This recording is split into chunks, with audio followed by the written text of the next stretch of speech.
یسوع کے بابرکت نام میں تمام دیکھنے والوں کو، تمام سننے والوں کو یسوع کے بابرکت نام میں اسلام۔ خداوند آپ سب کو برکت دے، اس قابل ٹھہرائے کہ آپ لائق طور پر خدا کی حضوری میں چل سکیں۔ آج جس چیز پر ہم بات کرنا چاہتے ہیں، آج کلیسائی طور پر بڑی بے یقینی کی کیفیت ہے، ایک خوف ہے، ایک ڈر ہے، اور یہ خوف، یہ ڈر آج چہروں پر نظر آتا ہے۔ میں آپ کی زندگی میں ایک بات رکھنا چاہتا ہوں۔ اکثر ہم جب کسی برات پر جاتے ہیں، دولہے کو دیکھتے ہیں، تو دولہا جب آتا ہے تو برات کے لوگ خوشی مناتے ہیں، اور دلہن کے لوگ، دلہن بھی خوشی سے دولہے کو دیکھنے کے لیے نکلتی ہے۔ کلام یہ سکھاتا ہے کہ جب خدا اپنے آپ کو دولہا اور کلیسیا کو دلہن کہتا ہے، اور دلہا آج ہم بڑی شدت کے ساتھ خادم اس بات کو لاتے ہیں کہ دلہا آنے والا ہے، تو کیا دلہن کو خوش ہونا ہے کہ ڈر کے مارے چھپ جانا ہے؟ آج بڑی عجیب سی بات ہے۔ آپ کی زندگی میں ایک کہانی رکھنا چاہتا ہوں۔ ایک خادم تھا، اس نے چرچ کی دیواروں کو دیکھا، بڑی خراب تھی۔ اس کے پاس ایک پینٹ کا ڈبہ تھا۔ اس نے 4 دیواریں دیکھی، پینٹ کو دیکھا، اور اس نے دیکھا کہ پینٹ بہت کم ہے۔ اس میں کافی سارا تیل ڈالا اور دیواریں رنگ کر ڈالا۔ 3 دیواریں جب رنگ کی تو وہ تھک کے لیٹ گیا، اور جب رات ہوئی تو آندھی آئی، طوفان آیا، ہوا چلی اور زوردار بارش ہوئی، اور ساری دیواریں بیکار ہو گئی۔ اس خادم نے خدا سے کہا کہ یار دیکھ، میں نے اتنی محنت کی اور تو نے میری دیواروں کو خراب کر ڈالا۔ خدا نے اس سے کہا کہ جا ایک اور ڈبہ لے کر آ، لیکن اس دفعہ اس میں تو تیل مت ڈالنا، ملاوٹ نہ کرنا، اور پھر پینٹ کرنا۔ اس شخص نے، اس خداوند نے شہر سے ایک نیا ڈبہ لیا اور خالص پینٹ کے ساتھ دیواروں کو پینٹ کیا۔ آندھی آئی، طوفان آیا، لیکن وہ دیواروں کو کوئی فرق نہ پڑا۔ مجھے یاد رکھیے، خدا کسی طرح کی ملاوٹ جو ہے وہ پسند نہیں کرتا ہے۔ آج بھی وہ اپنی دلہن کے اندر ملاوٹ کو پسند نہیں کرتا ہے۔ خدا کا کلام رومیو 8 باب اس کی 5ویں اور 6ویں آیت کے اندر لکھا ہے، جو جسمانی ہے وہ جسمانی باتوں کے خیال میں رہتے ہیں، لیکن جو روحانی ہے وہ روحانی باتوں کے خیال میں رہتے ہیں۔ لیکن جسمانی نیت موت، مگر روحانی نیت زندگی اور اطمینان ہے۔ جب تک آپ ناخالص ہیں، اپنی زندگی کے اندر ملاوٹ کر کے رکھتے ہیں، تو خدا آپ سے خوش نہیں ہوتا ہے۔ وہ اس طرح آپ کو چاہتا ہے جس میں ذرا بھی ملاوٹ نہ ہو۔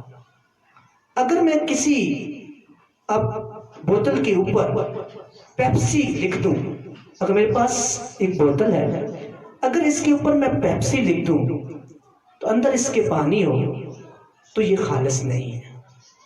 اگر میں دیواروں پر تیل لگاتا ہوں، بڑی بڑی آیات لکھ دوں، لیکن اندر میں سے میں خالص نہیں ہوں، تو پھر کلام لکھنے سے اندر کلام نہیں آتا۔ کلام کہتا ہے، فرماتا ہے جو جسمانی ہے وہ جسمانی طور پر سوچتا ہے، دیواروں پر لکھنے سے، دیواروں پر تیل لگانے سے آپ روحانی نہیں ہو جاتے۔ جسمانی طور پر سوچیں گے تو جسمانی باتوں کے خیال رکھنے کے لیے موت ہے۔ کلام کے اندر ہم استثنا اس کا 30 باب اس کی 11ویں آیت کو دیکھیں تو وہاں لکھا ہے، میں آپ کے لیے پڑھنا چاہتا ہوں، کیونکہ وہ حکم جو آج کے دن میں تجھے دیتا ہوں تیرے لیے بہت مشکل نہیں، نہ وہ دور ہے، وہ آسمان پر تو ہے نہیں، تو کہے کہ آسمان پر کون جائے گا اور میری خاطر چڑھے اور اس کو میرے پاس لائے اور لا کر سنائے تاکہ میں اس پر عمل کروں۔ سنیے کیا خدا کہتا ہے، فرماتا ہے کہ جو حکم میں آج کے دن تجھے دیتا ہوں اتنی مشکل نہیں ہے، تو کہ آسمان پر ہے، کون آسمان پر چڑھے گا، اتار کر لائے گا، مجھے سنائے گا، میں اس پر عمل کروں گا۔ آگے لکھا نہ سمندر سے پار ہے کہ تو کہے کہ سمندر پار کون میری خاطر جائے اور اس کو ہمارے پاس لائے اور سنائے تاکہ میں اس پر عمل کروں۔ خدا فرماتا ہے سنیے کہ وہ کلام تیرے نزدیک ہے اور تیرے منہ میں ہے اور تیرے دل میں ہے تاکہ تو اس پر عمل کرے۔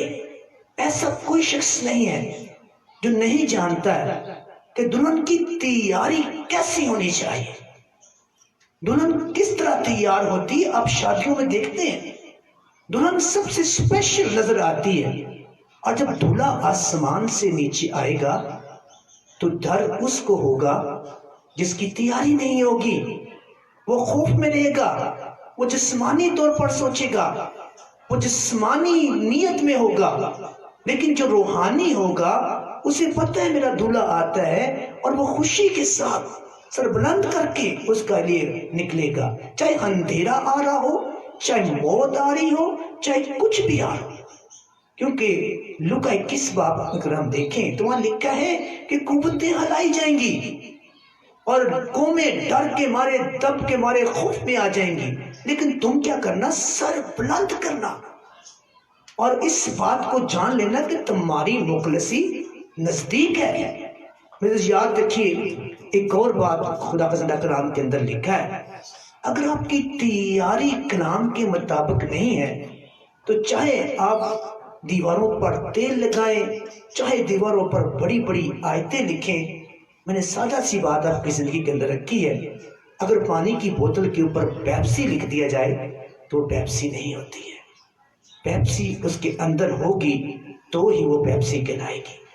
آپ کے نام کی اگر مسیح لکھ لیں، صلیب لگا لیں، اگر یسوع آپ کے اندر نہیں ہے تو پھر آپ جلالی نہیں ہو سکتے ہیں، کیونکہ مسیح جلالی کلیسیا کو لینے کے لیے۔ اس لیے تو کلام میں لکھا ہے، ہوسیہ کی کتاب کے اندر اس کے 4 باب 6 آیت کے اندر لکھا ہے، میرے لوگ عدم معرفت سے ہلاک ہوئے۔ عدم معرفت کا مطلب ہے کلام سے دوری۔ کلام کہتا ہے رات سیدھا چل، آپ پیچھے چلتے ہیں، کلام کہتا ہے دائیں دیکھ، آپ بائیں دیکھتے ہیں۔ لکھا ہے میرے لوگ عدم معرفت سے ہلاک ہوئے۔ اگر آج بھی کلیسیا لائق طور پر تیار نہیں ہوگی تو پھر خدا کا زندہ کلام سکھاتا ہے وہ عدم معرفت کی وجہ سے ہی اس پاک شراکت، وہ پاک میراث وہ دلہے کے ساتھ جانے سے رہ جائے گی۔ کلام آج آپ کی زندگی میں رکھتا ہے، چاہے کچھ بھی لوگ کہیں، لوگ کہتے ہیں اندھیرا ہو جائے گا، ہو جانے دو، لوگ کہتے ہیں طوفان آئے گا، آنے دو۔ جب کلام کہتا ہے تم اس طرح کی باتوں کو سنو تو جان لو کہ تمہاری مخلصی نزدیک ہے۔ تم نے کیا کرنا ہے؟ کیا ہم نے ڈر کے چھپ جانا ہے؟ کیا ہم نے اپنے آپ کو چھپا لینا ہے؟ نہیں، وہ کہتا ہے تو سر بلند کر، کیونکہ تیرا دلہا نزدیک آ گیا ہے، تیری مخلصی نزدیک آ گئی ہے۔ اگر آپ کو اس بات کا اندازہ نہیں ہے تو پھر آپ کے لیے میں پڑھنا چاہتا ہوں، لکھا ہے میرے لوگ عدم معرفت سے ہلاک ہوئے، کیونکہ تو نے معرفت کو رد کیا، اس لیے میں بھی تجھ کو رد کروں گا۔ سنیے، جب آپ لائق طور پر چوکس نہیں ہوتے ہیں، خبردار نہیں ہوتے ہیں، تیار نہیں ہوتے، کلام فرماتا تجھے تیار چوکس ہونے کی ضرورت ہے۔ لکھا ہے کلام کے اندر لوکا اس کا 21واں باب اور اس کی 34 آیت میں آپ کے لیے پڑھنا چاہتا ہوں. لکھا ہے بس خبردار رہو. آپ کے لیے جو کبھی اندھیرے سے ڈرتے ہیں، کبھی کسی چیز سے ڈرتے ہیں، کبھی کسی نبوت سے ڈر جاتے ہیں، لکھا ہے آپ کے لیے، لکھا ہے بس خبردار رہو. ایسا نہ ہو کہ تمہارے دل خمار اور نشہ بازی اور اس زندگی کی فکروں سے سست ہو جائے اور وہ دن تم پر بندے کی طرح ناگہان آ پڑے. کلام کہتا ہے تجھے چوکس ہونے کی ضرورت ہے. کلیسیا کو چوکس ہونے کی ضرورت ہے. آج جسمانی طور پر نہیں، روحانی طور پر سوچنے کی ضرورت ہے. جانچی کہیں آپ جسمانی طور پر تو نہیں سوچتے. اگر آپ جسمانی ہیں تو پھر آپ ڈریں گے بھی، آپ خوف میں بھی ہوں گے، کیونکہ آپ نہیں جانتے کہ دلہا آپ کو لینے آتا ہے. آج چوکس ہونے کے لیے کہا بس خبردار رہو. اور اس غوثیہ نبی کی معرفت 4 باب 6 آیت میں لکھا ہے میرے لوگ عدم معرفت سے ہلاک ہوئے چونکہ انہوں نے معرفت کو رد کیا. آپ نے معرفت کو، کلام کو رد نہیں کرنا. کلام کہتا ہے سر بلند ہو، سر اٹھا کیونکہ تیرا دلہا چلا آتا ہے. دلہن کو چاہیے اس سے پہلے کہ دلہا وہ اس کے پاس پہنچے دلہن تیار ہو جائے. اب تیاری کا وقت ہے، چوکس ہونے کا وقت ہے، خبردار ہونے کا وقت ہے. اس سے پہلے کلام کہتا ہے کہ تیرا دل خمار ہو جائے، نشہ بازی کی طرف چلا جائے، دنیا کی فکروں میں سست ہو جائے اور وہ دن تجھ پر ناگہان آ پڑے. یعنی تو ان کنواریوں کی مانند ہو جائے جو تیار نہ ہوئی اور دروازہ بند ہو گیا. اور اس نے کہا میرے لیے کھول. خدا نے کہا کہ میں تجھے نہیں جانتا. کلام کہتا ہے جو جسمانی ہے وہ جسمانی سوچیں گے، جو روحانی ہے وہ روحانی. آپ نے جسمانی نہیں ہونا، روحانی ہو کر سوچنا ہے. اور روحانی کے لیے لکھا ہے جو روحانی نیت کے لوگ ہوں گے وہ زندگی اور اطمینان کو پائیں گے. زندگی کو پائیے، اطمینان کو پائیے. سر کو بلند کیجیے اور اپنے دولہے کے لیے اپنے آپ کو تیار کیجیے. خدا کا زندہ کلام پڑھا اور اس کا نام سب کے لیے باعث برکت ہو. خدا کا شکر. آئیے میں آپ کے لیے چھوٹی سی دعا کروں گا تاکہ خدا آپ کو برکت دے. آپ خوف ڈر سے نکل کر دیواروں پر، دروازوں پر تیل لگانے کے بجائے اپنے دل کے دروازے پر تیل لگائیے. اپنے دل کی دیواروں پر کلام کو لکھ لیجیے. پھر دیکھیے آپ کس طرح خدا کی جلالی کلیسیا میں شامل ہو جاتے ہیں. اگر دیواروں پر لکھیں گے اور دل پر نہیں لکھیں گے تو پھر آپ جسمانی ہیں، اور جسمانی کے لیے لکھا ہے جسمانی نیت موت ہے.